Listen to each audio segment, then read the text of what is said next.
Hi there, my name is Oliviawami and welcome to another knowledge development. Today I want to discuss sequencing activities in a project.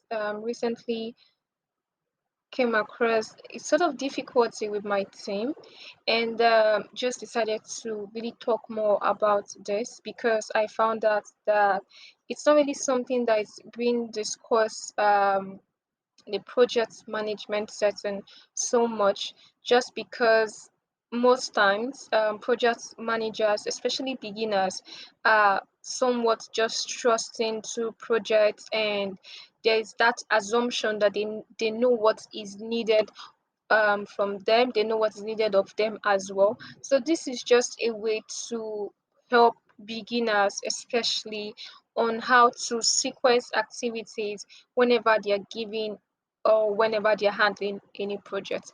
First of all, just to give us a day-to-day scenario, we are aware that once we wake up in the morning or at any time, any point in time where we have something to do, we kind of we kind of sequence all of the tasks we need to accomplish.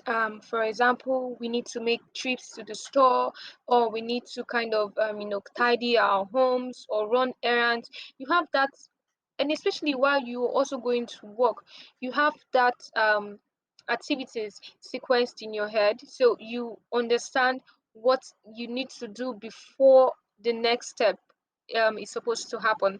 So basically we everyone is very familiar with basic project management skill, but when we can identify like sequential activities in our day-to-day life, it's much easier.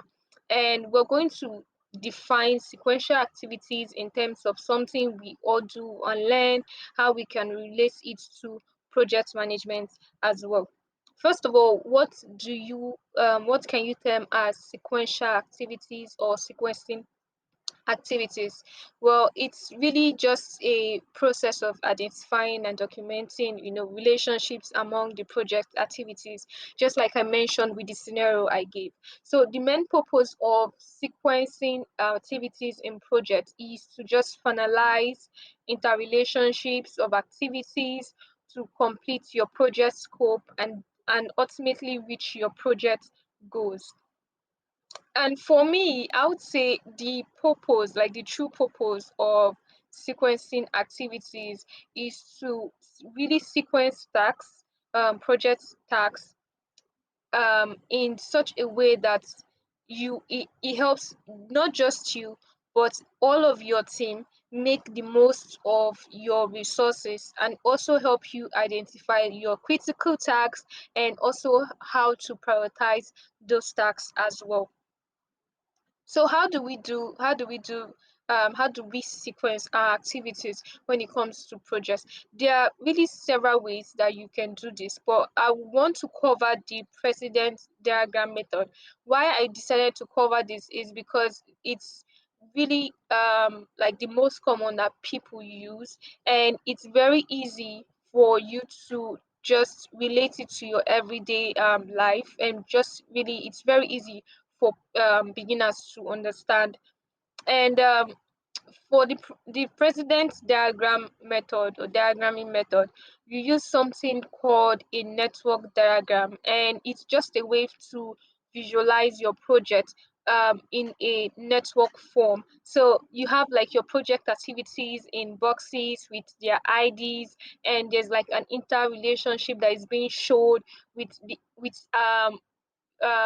in regards to the activities using arrows. So I know sometimes some of us may have seen this before, where especially if you're someone who uses draw.io, or you're someone who is very meticulous and you just need to know like the step-by-step process or breakdown of activities. So you know that you have a box A, and you have arrows showing to that, and sometimes they're like yes or no or maybe and thereabout. So it's simply the same thing. That's how the network diagram works. So now let's just review like the outputs, and let's see like an example really. So this is how it looks like. This is how the network diagram really looks like. And the boxes just represent the activities of the project, and the arrows represent the dependencies of these activities as well. So you have your start, you have what needs to happen at one point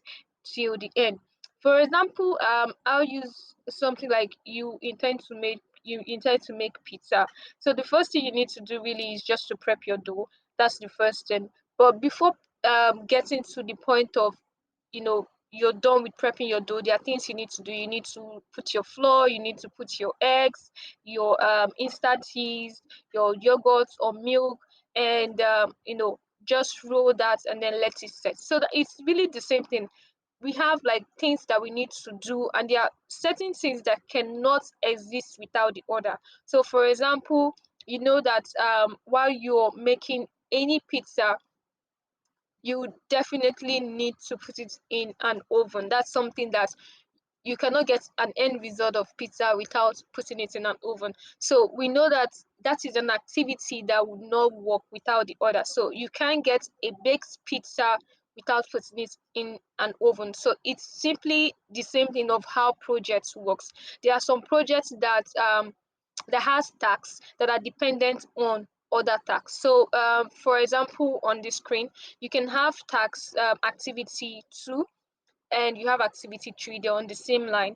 But sometimes activity, let's say for example, activity 2 cannot exist, or rather activity 3 cannot exist without activity 2, and activity 2 can also not exist without activity 1. These are things that we call them dependencies really, and I'm sure most of us are familiar with that word as well. So this is just really how the network diagram looks like, and like I mentioned, it's very simple and it's very easy to adopt. So really that's why I decided to talk about it. So when looking at activity sequencing steps, what are the things we're referring to?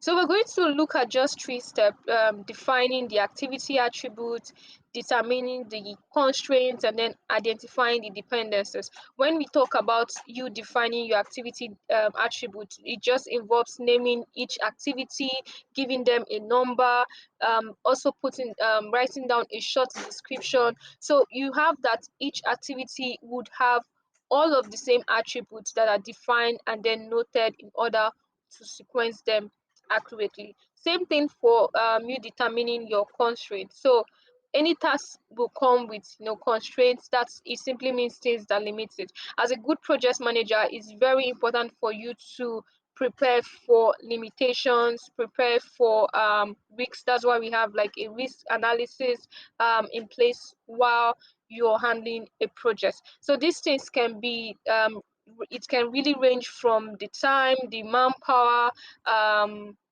cash flow, and a lot more other things. So when we define activity attributes, it's more like us getting a lot of power over our project. So we are prepared for anything that may happen, and by so doing we're also determining every possible constraint and a way to just sequence our activities to not breach those constraints those constraints as well. So when we identify our dependencies, it's more or less, I would say, without knowing exactly how your tasks are related, there really is no way to sequence them appropriately. It's just like someone who is trying to cook for the first time. So if they don't know what is involved in making a meal, they are not able to really plan the process of making that meal properly. So this actually it makes it easy to sequence tasks incorrectly, and then you set up your entire project up for failure. So sometimes you may cook. Remember, I'm just trying to use something that we can easily relate to. Sometimes you may feel like cooking a meal. Let me use something like mashed potato for example, and you got the wrong potatoes, you got the wrong butter, you got the wrong milk, all of these things, and it's just you setting up the meal for failure. But if you understand what is needed to be done, you plan for those things, and then you set yourself up to really achieve the end purpose of what you're trying to do as well. So some of the best practices when sequencing activities are: you need to create a complete task list before you sequence activities. You need to also consider your team's workload. You need to know the difference between mandatory and, you know, descriptional constraints. And you also need to not neglect your task constraints as well. So just to talk about each each best practice. When we say you need to create a complete task list before you sequence an activity, it simply means when you're working on a project, you have like new and unexpected tasks that will naturally crop up along the way. If you have been a project manager for some time and you've handled some projects, you would understand that these things happen. But the best way to begin sequencing activity is just to work all the information you have at a time. That's why it's we do advise beginners to always ask questions, just to make sure that you have covered all of the tracks that needs to be covered. And even if you know a tax will probably produce more tax down the road, you need to not hesitate to factor this in into your tax list as well. So sequencing activities, I would say, begin as the best possible rough drafts, and are cleaned up along the way. So you have your drafts and you have things that you definitely tick off while you're moving on with the progress of your project. So the next thing you need to do, you need to consider your team's workload. And what does this mean? It means that you must identify constraints while sequencing activities. You sometimes some persons actually overlook constraints um, because it's like team members individual workload and time. So there are so many hours in the day and only so much one person can do at a time. So neglecting to keep something like this in mind can actually lead to like burnout, setbacks, activities taking much longer than expected to complete. So it's very important that we should know our team strengths and our weaknesses, as our team's weaknesses as well. So if you are one of those project managers that practice agile, you understand that while you're using the agile framework, it's very important that you're very transparent, that the team is transparent. So transparency in the team helps you navigate through this best practice of considering your team's workload, because you have an understanding of what your team members can achieve during whatever time they may have as well. So how do you know the difference between the constraints as well? So in order to just kind of perfectly sequence your activities, you must also keep in mind that there isn't just one kind of activities that you need to sequence. So you have several constraints, like I mentioned, which is the mandatory and descriptional, and both are very difficult, and they must be identified as well. So the mandatory constraints are concrete and cannot be worked around. So it's just something that you must deal with whenever it pops up. While the other constraints, they are kind of flexible, and the team can decide on them while they are scheduling the projects. Remember I mentioned earlier that there are just some activities that would not work without the other. So this is just what this statement really means. And lastly, I said not to neglect tax constraints. As you can imagine, really, when you neglect anything, anything at all that is really important, it's I don't really know how to say, but it's just a very big mistake that you can make when you're sequencing activity. So like I mentioned before, you really cannot get a baked pizza without putting it in an oven. So it's the same. If you do neglect the fact that you need to bake the pizza, then you're not getting a pizza at the end of the day.